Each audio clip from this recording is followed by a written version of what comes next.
Assalamualaikum warahmatullahi ta'ala wabarakatuh.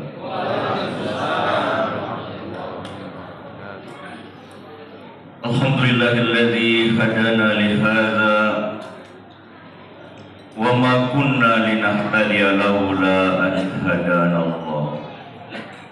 Nashhadu an la ilaha illallah wahdahu la syarika lah wa nashhadu anna sayyidana Muhammadan abduhu wa rasuluhu al-mab'utsu rahmatan lil alamin.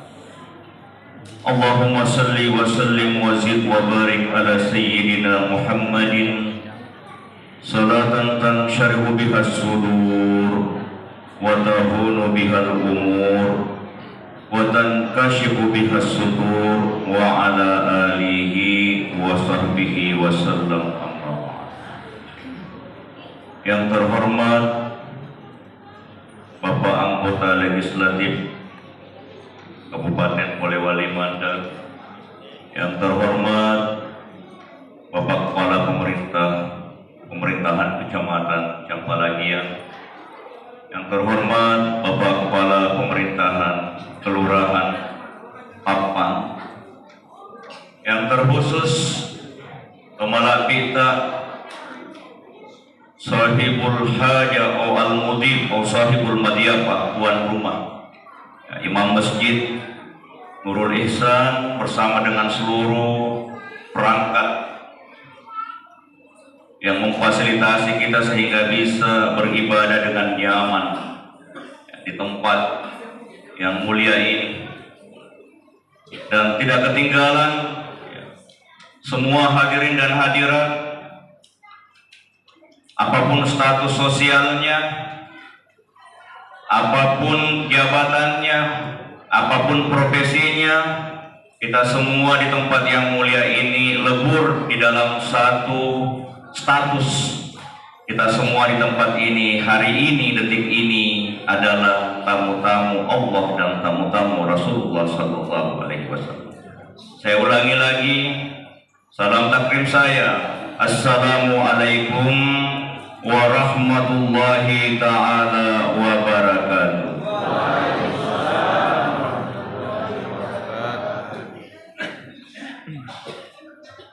Menarik ya, hari ini kita akan mengangkat tema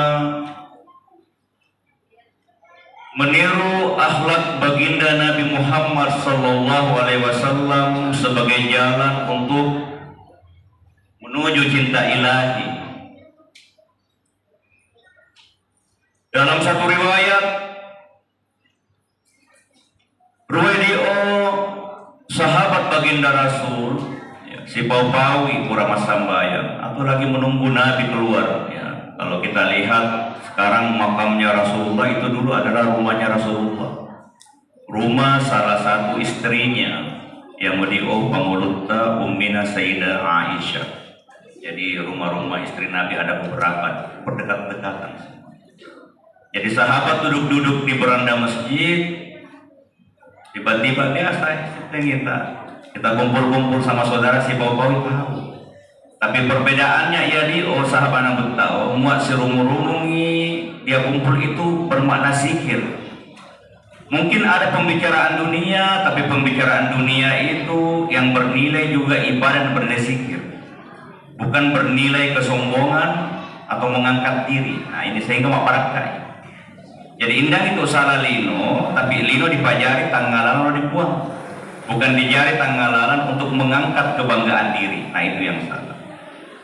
Jadi maulangi sahabat, mesa sahabat tidak disebutkan namanya di dalam hadis. Ajaban ayyattakhidallahu ta'ala abdan wa ayyattakhidallahu ta'ala abdahu khalilan wa qad ittakhadallahu ta'ala Ibrahim khalilan. Luar biasa ya. Kok bisa-bisanya mengangkat ada satu orang hamba dijadikan teman. Napajari semua nih. Kalau mau coba ini, napajari sampai ini. Buranake pangalla ta'ala pangulutta Ibrahim alaihissalam semuanya nabuang. Luar biasa ya. Khalil, teman dekat. Ya teman dekat itu ada kehubungan batin. Dia pemanyaman kalau Anden biasa Om Aji Ugang itu bersahabat dengan Bu Adengmu almarhum, ya. Anden itu kalau sore-sore kadang jalan-jalan ke sana, silang baik, itu namanya soulmate, teman. Bayangkan kalau Allah yang menjadi teman kita, pasti istimewa. Tapi tiba-tiba ada lagi sahabat mengatakan, wa ayyu ajab min dzalik, mana yang lebih wow, Allah Ta'ala abdahu kaliman wa qad qawwama Allah Musa taklima. Allah memilih ada satu hamba khusus, keistimewaannya apa? Malai si bau langsung pang Allah Ta'ala na pura minapilei pangulutan Nabi Musa alaihissalam adalah satu-satunya hamba, tentu selain baginda Rasul, ya. Malai si bau langsung pang Allah Ta'ala.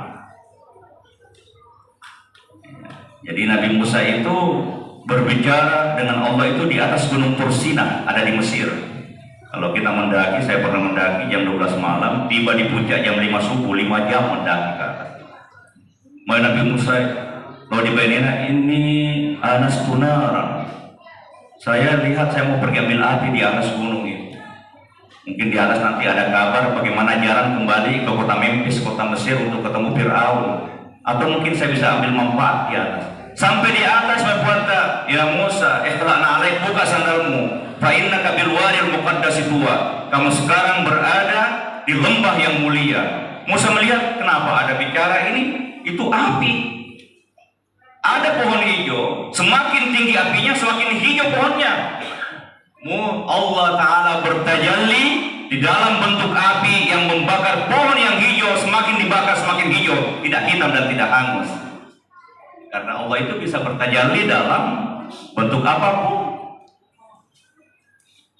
Dalam Al-Quran itu, waktunna pemberontak Nabi Musa ingin, karena semata si Bobomi buang penasaran, si Pau tapi indah muita buang, buang, Rabbi arini anzur ilaik, bila tadi pamase buang, belok maita mati. Membuatnya ya, lantarani, dia tak malam muita Musa. Walakin undur ilal jabal fa in istaqarra makanahu fa sawfa tarani fa idza ra'aytu tursina. Kalau kamu lihat dan dia tetap tidak hancur, kamu kan lihat saja. Walamma tajalla rabbuhu lil jabal ja'alahu dakkan wa kharra Musa sa'iqa. Di saat Allah bertajalli napan nasai ala bena, bertajalli di atas gunung Tursina, hancur gunung, Musa pingsan. Bangun, Musa istighfar, dan di dalam riwayat dalam tafsir Ra'aitu Rabbi bi'aini Rabbi, wite uangmu, tapi saya melihat dengan mata Tuhan. Musa melihat Tuhan tapi dengan penglihatan mata batin. Beda dengan pemberontak Rasulullah, satu-satunya makhluk, biar malaikat sampai sekarang belum ada yang pernah melihat wajah indahnya Allah. Mainabita innal mala'al a'la taltamisuna rabbakum kama taltamisuna wa antum. Malaikat saja, sampai malaikat Jibril, pengguna malaikat itu juga mencari Tuhan. Tapi Jibril ma'rifatnya tinggi, naita puan dengan palulungan mata batin, tapi indak naita dengan paita mata. Tapi baginda Rasul waktu di aras, menurut riwayat yang dikuatkan Ibnu Abbas, meskipun riwayat Sayyidah Aisyah itu menolak, tapi kita menerima yang pertama Ibnu Abbas bahwa ini wite puang waktu saya Isra Mi'raj, dan si Bobo puang nggak langsung, saya langsung bercakap-cakap dengan Allah di Isra Mi'raj. Lalu disambung hadisnya tadi, yang bawa sahabat mawang, wa ayyu ajab min dzalik, mana lagi yang lebih hebat? Ayat Allah Ta'ala abdahu ruhan wa kalimatah. Ada hamba dipilih, dia diangkat menjadi ruhnya Allah dan menjadi kalimatnya Allah. Wa qad ittakhara Allah Ta'ala Isa alaihissalam ruhan wa kalimatahu. Isa telah dipilih menjadi ruhnya Allah. Ruh itu kenapa disimbolkan ruh? Karena inna masala Isa indallahi kamathali Adam khalaqahu min turabin summa qala lahu kun fayakun. Perumpamaan penciptaan Isa itu sama dengan Adam, diciptakan dari tanah, kemudian ditiupkan ruhnya Allah, langsung hidup. Kalau kita semua ada bapaknya, ada mamanya, tapi muak pengurutan Nabi Isa hanya ada mama, tidak ada bapak. Allah perintahkan kepada Jibril untuk meniupkan ruh Allah ke dalamnya, jadi hidup. Makanya Nabi Isa digelar ruh. Kenapa ruh? Ruh itu lembut, jasmani kasar. Makanya kita tidak heran, yaitu pengurutan Nabi Isa orangnya lembut. Dalam syariat agama Nasrani, Beda dengan syariatnya agama Yahudi. Musa dia tegas ya. Muana pipal lo tahu harus balik pipal. Kalau syariatnya Isa, muana pipal lo kanan, beboy kerimu pipal boy kerimu biar sempurna pakai beratmu. Saking lembutnya Isa. Kenapa lembut? Karena di dalam Isa itu hanya ada unsur perempuan dan unsur rohani. Wajahnya juga lembut. Di dalam hadis Isra Miraj, waktu Nabi Isra Miraj bertemu dengan Nabi Isa di langit kedua bersama dengan Amanorena, Nabi Yahya bin Zakaria alaihi assalam. Nabi Ta'ya Nabi Isa lembut, rambutnya itu terurai, panjang, sama dengan orang yang keluar dari kamar mandi. Beda kalau Nabi Musa, sama dengan kepala suku, rambutnya ikal, kayak kerinyol-kerinyol, dan tubuhnya kekar, sama dengan kepala suku. Ruhan wa kalimatahu. Tapi lalu sahabat lagi ada yang mengatakan wa ayyu ajab min dzalik. Waqad istafa ta'ala abdahu waqad istafa Allah Adam. Allah telah memilih ada orang pilihan menjadi khalifah pertama dan Allah telah mengangkat Adam kan nek tak ya nasa pak misalkan nek tahu misalkan dokter tahu Adam dan Hawa itu khalifah pertama. Khalifah pertama mapan nasa diadio keagungan penciptaan dan keagungan sifat-sifat nabwa Allah Subhanahu wa taala. Sehingga di dalam hadis, "Ma farihtu tidak pernah saya bergembira seperti bergembiranya saya waktu saya menciptakan Adam biyadayya, menciptakan Adam dengan dua tangan saya." Nah, sebab dalam pemahaman akidah Ahlussunnah wal Jamaah, Tuhan itu tidak ada satupun hambanya yang menyerupai jaribat tuangan nama ma'wangi fata biadaya dengan dua tangan saya. Jangan bayangkan Tuhan punya tangan seperti kita, tapi ma'wang yang nombrut tak biadaya dengan kesempurnaan sifat-sifat amarullah Allah ta'ala dan sifat-sifat keagungannya Allah.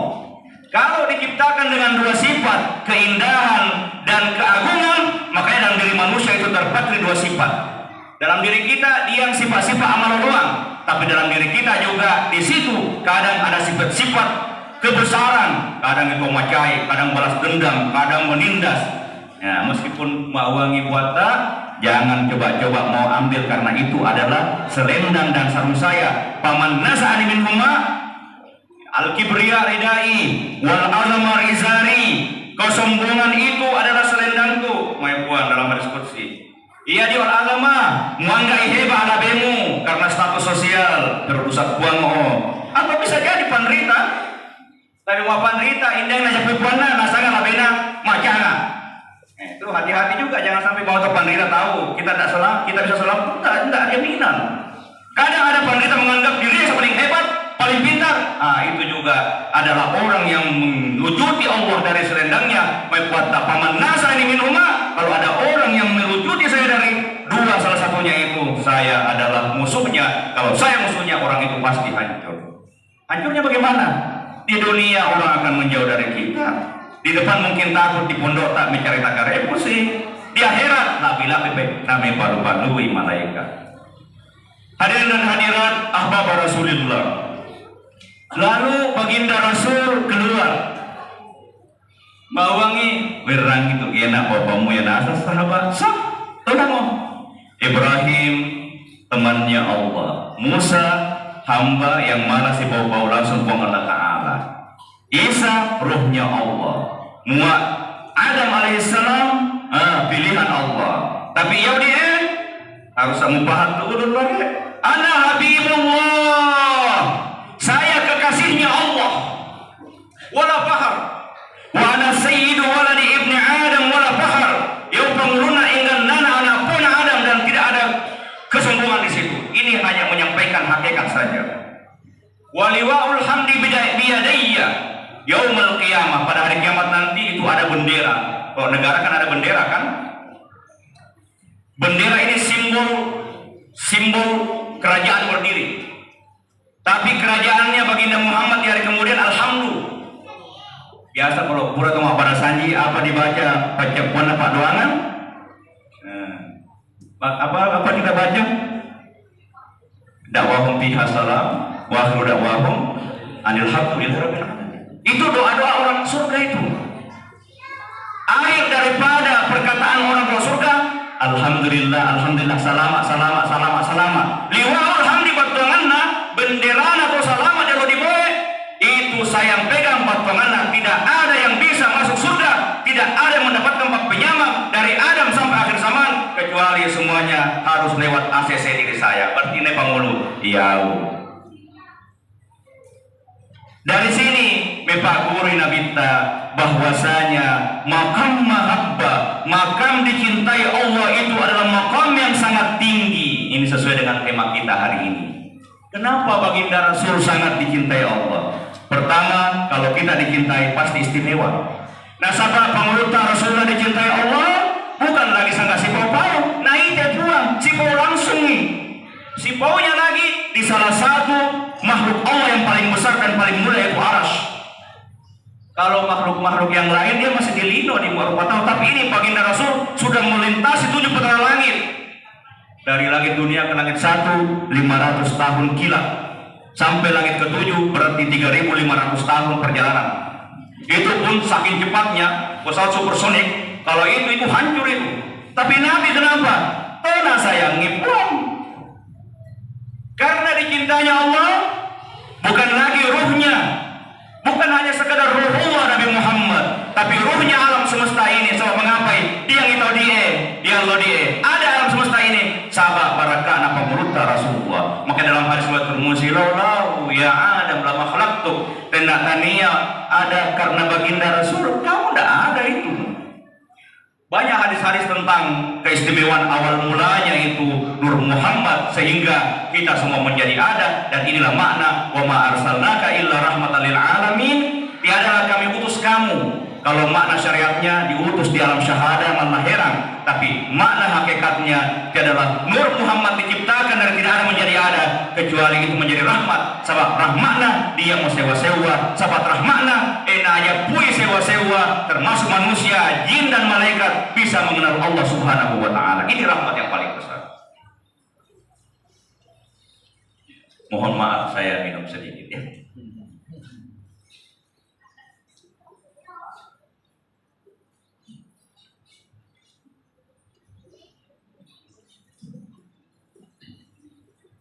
Hadirin dan hadirat ahbab Rasulullah sallallahu alaihi wasallam. Di dalam Al-Qur'an, kalau orang dicintai, apapun kesalahan yang orang pernah buat itu pasti kita maafkan. Anak kita biasa bikin kesalahan kan? Baineta, mau dia tongam mani dioloi baineta, kalau bikin kesalahan pasti kita maafkan. Kalau punya suami, kadang ya namanya hidup. Kalau tidak ada kelas-kelas, bukan hidup namanya. Makanya dia dipengaruhi Rasulullah, karena dia kekasihnya Allah. Nabi itu dalam bahasa Al-Quran, Inna fatahna laka fatham mubina liyaghfirallahu laka ma taqaddama min dzambika wa ma ta'akhkhar. Kami telah membukakan kemenangan yang nyata bagimu di Fathu Makkah, wahai Muhammad, sehingga Allah telah mengampuni semua kesalahan-kesalahanmu yang dulu sampai akan datang. Meskipun Nabi dalam akidah Rasulullah Jamaah tidak ada yang pernah buat salah dan dosa, batuangannya diampuni, terjaga, tidak pernah buat salah dari dulu sampai akan datang.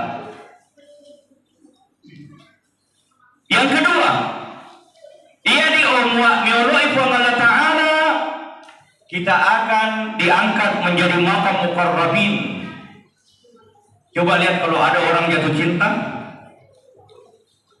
anak tak atau baineta atau wanita yang Nabi Pali tahu siapa yang sakit, kita yang sakit. Setengah lebar wanita dipipal. Itu cinta majazi, mepakun Allah Ta'ala bahwasanya kalau Anda ingin kenal bagaimana cintanya Allah kepada hamba, begitu juga kamu rasakan cintamu sama saudaramu, sama istrimu, sama anakmu. Makanya di dalam hadis qudsi riwayat Bukhari, mawangi bata fa idza ahbabtuhu, ma dia memesa batuau waloi kuntu sam'ahu alladhi yasma' bihi, saya menjadi pendengaran yang dia pakai mendengar. Indangin alam itu dia bau-bau itu dia.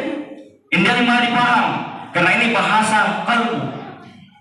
Batuanganna mu'minun ini puang di dalam diri kita kita ini, kita juga telah menyerahkan diri kita kepada Allah lahir batin, tunduk kepada Allah lahir batin, Allah juga akan memelihara kita lahir batin sehingga Dia nirangi kita mendengar dengan pendengarannya Allah. Wa kuntu basarahu alladhi yubsir bihi, saya menjadi penglihatan yang Dia pakai melihat. Wa kuntu yadahu allati yabtushu bihima, saya menjadi tangannya. Ini kata Tuhan ya. Dan ini bukan pau-pau biasa, ini hadis Bukhari. Kalau kita mengatakan hadis Bukhari, tidak ada lagi kitab yang paling sahih setelah Al-Quran kecuali hadis Bukhari. Wa kuntu yadahu, saya menjadi tangan yang Dia pakai pegang sesuatu. Wa kuntu rijlahu allati yamshi bihima, saya menjadi kaki yang Dia pakai berjalan. Batwanganna dia tahu oleh Allah Ta'ala, orang itu menjadi tidak pernah pisah dengan Allah, seakan-akan bahwasanya yang berjalan itu bukan lagi dia, tapi bayangannya Allah Subhanahu wa Ta'ala. Luar biasa mu'minul ibuang. Tapi bagaimana caranya biar Allah mencintai kita? Tidak ada cara lain kecuali meniru akhlaknya Rasulullah Sallallahu Alaihi Wasallam sesuai dengan maudhu atau tema besar kita hari ini. Tujuan kita datang ke sini, kita mau belajar ini. Mau indangi meoloi prul Allah Ta'ala cukup meoloi 75%. Mau 75 cukup 50, 25 atau cukup 1% saya kecintaan Allah sama kita, itu sudah luar biasa daripada tidak ada kecintaan sama sekali. Kenapa baginda Rasul sangat disayangi oleh Allah Subhanahu wa Ta'ala? Di dalam satu riwayat mawangi pemeluk Jibril, ana qallabtu masyariqal ardi wa maghariba falam ajid khairan min Muhammadin sallallahu alaihi wasallam. Saya sudah penggulingi timur barat atas bawah, seluruh malaikat seluruh jin saya lihat, tidak ada satupun yang saya lihat hatinya lebih bagus, lebih indah, lebih manis, lebih mesra daripada hatinya pemeluk Rasulullah sallallahu alaihi wasallam. Inilah salah satu syarat kenapa baginda Rasul dicintai Allah. Di dalam Al-Quran berkata, wa innaka la'ala khuluqin azim. Muhammad, engkau mengungguli semua akhlak-akhlak yang bagus. Semua nabi-nabi dan Nabi Adam dan Nabi Isa itu memiliki akhlak-akhlak mulia. Tapi kesempurnaan akhlak, sempurna secara 100% total, hanya ada dalam diri baginda Rasul SAW. Nabi Ayub penyabar, tidak ada yang mengalahkan kesabarnya Nabi. Nabi Yusuf pemaaf, tidak ada yang mengalahkan pemaafnya baginda Muhammad. Kita bisa berkisah. Contoh, ke Taif sekarang sudah jadi Islam semua di sana, bagian Arab Saudi. Sampai ke Taif, apa najama ke Taif? Sampai ke sana bang, kau budak-budak batuan, mau boleh di sana Muhammad, timbei batu, kemudian ucapkan kata-kata jelek, hina dia, diusir. Bayangkan kita masuk di kampung merimba pakapun, bagaimana perasaan? Ini kita sana merimba, metimbetoi, mepau-pautoi. Kalau kita yang dikena itu luar biasa, nanti akan dendamnya kita ya. Tapi apa? Nabi lari, berdarah pelipisnya, berdarah kakinya, sandar di atas gunung atau di lereng gunung. Tiba-tiba datang malaikat gunung. Ya Muhammad, meapai? Wakil dibutuh deh. Bisa dia kira tuh dia mati nasab dia tahu beda. Kurang ngajar. Apa rasanya Nabi kita? Lah, dah tahu dia. Kenapa? Meskipun sudah disakiti, Nabi berdoa, Allahumma hdi qaumi fa innahum la ya'lamun. Berikan hidayah. Mereka kasar, mereka mengusir, mereka melempar, bahkan mau membunuh saya. Pak, indahkan aja itu dimaafkan. Yang kedua bukan hanya itu, didoakan baik-baik. Ya Jibril, fa inni arju ay yakhruja min aswabihim may yattaqillaha wa yakhshallah. Saya berharap nanti, memang sekarang mereka itu orang-orang tuanya melempari saya berharap dan saya melihat nasabah Nabi itu beda dengan kita ya. Ya Nabi kita memang dalam Al-Quran tidak tahu yang gaib, tidak tahu yang sembunyi, memang tidak tahu. Tapi maknanya tidak tahu dengan sendirinya. Tapi naisan nasagi Nabi kita nasabah apa? Nabi sangi pengalat Ta'ala. Kenapa? Kekasihnya Allah. Sebelum saya tadi kembali ke hadis yang Taif tadi, saya kasih satu riwayat. Ruwayat Nabi kita satu ketika itu terlambat keluar saat subuh, sudah mau tapi belum habis di waktu subuh. Tiba-tiba sahabat ngomong, apa nama saya Nabi kita sungai. Kita sudah mau salat subuh ini. Keluar Nabi, basah rambutnya. Sudah salat, pulang apa nama tanam togena? Nang ibongi mangibia. Saya mimpi sita puang. Dan saya lihat Allah itu bertajalli. Menampakkan dirinya dalam wajah syabun amrat, muda, cakep sekali, tajalli ya, mohon maaf. Tuhan tidak sama dengan makhluk, tapi Tuhan bisa bertajalli. Bukan kata dari Musa Tuhan bertajalli dalam bentuk api kan? Nah, ini dalam mimpi. Lalu dapat tulis Allah Ta'ala, ya Muhammad, ata'arif ma tahtasimuna al-mala'ul a'la. Kamu tahu itu malaikat di atas sampai langit ketujuh apa yang diperdebatkan? Baginda itu dia bersepong. Lalu Allah katanya, wajah yang bertajalli tadi itu meletakkan tangannya di atas dada saya merasakan dinginnya, saya akhirnya Pak ana au a'rif ilmal awwalina wa ilmal akhirin. Sejak detik itu ilmu dari makhluk pertama sampai yang abadi yang tidak akan akhirnya saya sudah tahu semua. Itu keistimewaan baginda Rasul. Kenapa istimewa? Karena Nabi adalah Habibullah Sallallahu Alaihi Wasallam. Kita kembali kepada hadis yang baik tadi. Nabi mendoakan jangan dibunuh, dan terbukti sekarang Taif itu termasuk bagian daripada kerajaan Kingdom of Saudi Arabia, dan semuanya orang beriman. Di situ juga dikubur satu sahabat mulia, Ibnu Abbas radhiyallahu anhu, turjuman Al-Quran, penafsir pertama Al-Quran setelah baginda Rasul Sallallahu Alaihi Wasallam. Betapa pemaafnya Rasulullah Sallallahu Alaihi Wasallam. Wa innaka la'ala khuluqin azim. Di dalam Al-Quran, kenapa baginda Muhammad itu sangat disayangi oleh Allah? Karena baginda Rasul itu di atasnya semua sifat-sifat yang mulia.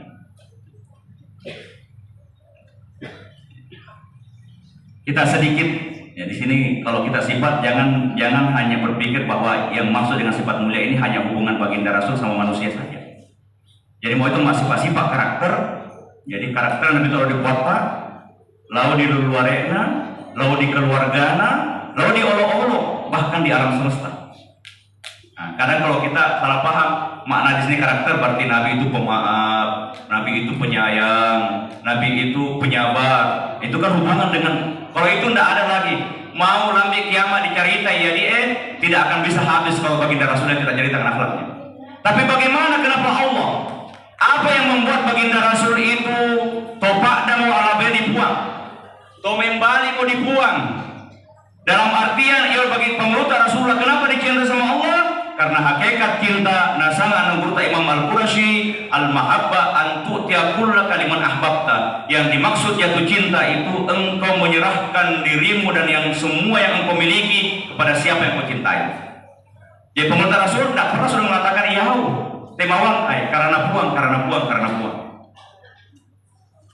Imam Junaid Al-Baghdadi, pemuluna Fatasawuf juga mengatakan, apa istilahnya jatuh cinta? Jatuh cinta itu antam huwa min qalbik. Kau hapus dari hatimu itu ada kecintaan sangadinna yang kau cintai. Muat oleh Allah Ta'ala. Berarti semuanya hanya Allah yang bersemayam di dalam arasy hati kita.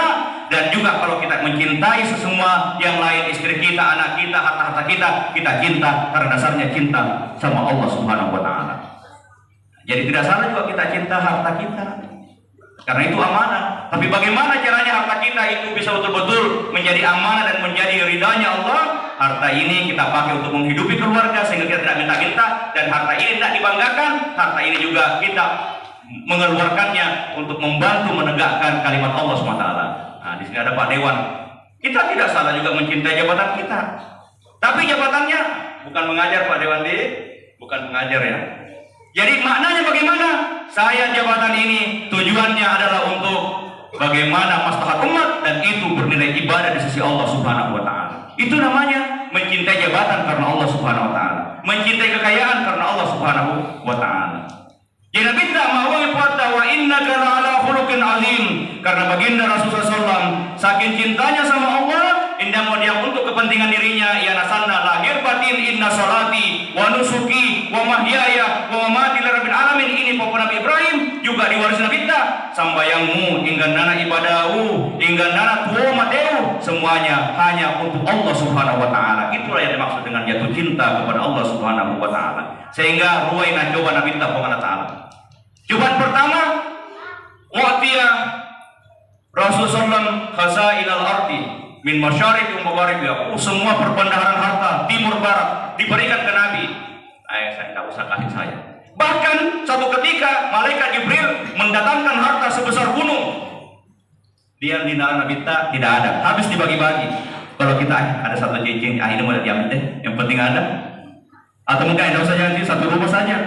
Tapi apa? Karena kenapa? Baginda Rasul, nah ini ya makanya sangat mulia. Kita juga pasti tidak akan sampai ke makam itu ya. Tapi indangi salam wa di palambi udie, sehingga kita paham kenapa baginda Rasul itu betul-betul dicintai sama Allah Subhanahu wa taala, karena batinnya baginda Rasul tidak ada lagi yang bersemayam di hatinya kecuali Allah taala.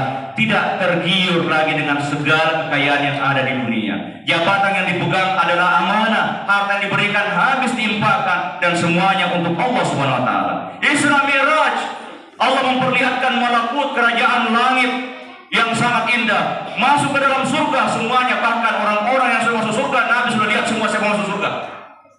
Karena poro kita termasuk orang yang sudah dilihat Nabi di surga. Amin ya rabbal alamin. Lihat Baitul Ma'mur, rumahnya malaikat. Setiap hari ada 75 malaikat yang masuk ke dalam Baitul Ma'mur, tidak pernah keluar.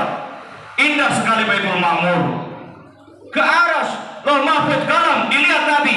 Tapi di dalam bahasa Al-Quran, mazagal basar wa ma taqa, penglihatan Nabi tidak pernah melenceng. Batinnya dan matanya hanya tertuju kepada Allah. Dia tidak tertarik melihat keindahan di alam langit, alam malakut. Tidak tertarik melihat, lihat-lihat saja, tapi biasa saja. Kenapa? Karena keindahan-keindahan yang saya lihat ini, kalau bukan karena Allah, dia tidak ada. Berarti kalau begitu saya mau mendapatkan Tuhannya keindahan, ma'ulorongan mipuanna ya dia amalrone uolorongan nasam itu. Itulah makamnya baginda Rasul, sehingga Allah mengatakan wa innaka la'ala khuluqin azim, engkau sangat dicintai Allah karena makyada mau dibuang. Makyada mau dibuang, indah mau diam di hatimu sangat indah yaudi. Yang kedua, keindahannya sifat-sifat dalam diri Rasul itu terpatri sifat rahmatnya Allah. Makanya di dalam Al-Quran, mahuangi pota wa rahmati wasiat kulla syai'in pammasewu nalapangi sewa-sewa. Dalam hadis qudsi pota, sabakat rahmati gadabi, rahmat saya itu mendahului amarah murka saya. Dan ini diwarisi baginda Rasul, sehingga Allah berfirman, wa ma arsalnaka illa rahmatan lil alamin. Kada engkau diciptakan, dilahirkan, didampakkan di alam syahada ini kecuali menjadi rahmat. Saking rahmatnya baginda Rasul, kita saksi contoh saya rahmatnya Rasul. Satu ketika Nabi pernah dijamu sama orang Yahudi, dikasih kambing, tapi kambing sudah dikasih racun. Makanya Nabi itu meninggal dalam keadaan terracun sebenarnya. Jadi Nabi tidak meninggal dalam perang, tapi Nabi juga bergelar mati syahid. Karena kenapa? Racun itulah yang menggerogoti tubuhnya. Dimakan itu racun, dan apa? Racun itu. Akhirnya dipanggil. Benar tadi kau kasih racun? Iya buat. Iya. Oi, macet sahabat. Kurang ajar ini membunuh. Mari kita bunuh. Ayo, maafkan saja. Akhirnya ini membuat orang Yahudi juga. Ya Allah, milu patenya kenapa saya diselamatkan? Kalau kita, aduh, susah ya. Susah mendapat umat yang milu patenya. Saking pemaafnya baginda Rasul, rahmatnya luar biasa, banyak sekali kisah-kisah. Waktu Fathu Makkah, kita contoh Fathu Makkah saja. Kita bayangkan siapa musuh paling besarnya baginda Rasul? Suku Quraisy, sukunya sendiri. Napatemi, Narimbami, dikasih lapar. Tapi setelah Fathu Makkah, Nabi masuk semuanya marah keme tahu. Kita tidak bisa apa-apa kecuali masuk Islam. Pada Islam mati kita. Akhirnya terpaksa masuk Islam orang pada waktu itu pada Fathu Makkah. Ya Nabi kita atadununa madza af'alu bikum. Nah, kira-kira apa yang mau saya buat sama kalian? Ada pang itu dibuang, kamu itu saudara yang mulia, anak daripada keluarga kami yang mulia. Idhabu antum tulaka. Lepas semua. Yang jelas kau sudah beriman. Karena kenapa? Saya tidak mempersoalkan kau pernah membunuh saya, kamu usir saya, kamu kata-katai saya, kau perangi saya, sahabatku bahkan banyak yang mati. Tapi karena kau telah beriman, iman itu yajubbu al-Islam yajubbu ma qablaha. Kalau kita sudah beriman dan berislam, itu menggugurkan semua dosa-dosa kita yang lalu. Dari sinilah kita belajar betapa rahmatnya baginda Rasul SAW. Nabi itu bukan hanya rahmat, tidak ingin melihat saudaranya bertikai. Kalau saya jelaskan nanti semuanya akan bosan. Yang jelas kita paham, ia ada pengutar Rasul. La'ala khuluqin azim, puncak daripada semua akhlak. Makanya mau dipahami bahwasanya inilah yang membuat Allah sangat mencintai pengutar Rasul. Tidak ada cara lain. Kalau kita juga ingin dicintai Allah, kita harus meniru Rasul. Ini sudah penutup ya. Mandundubo itu dulu sih.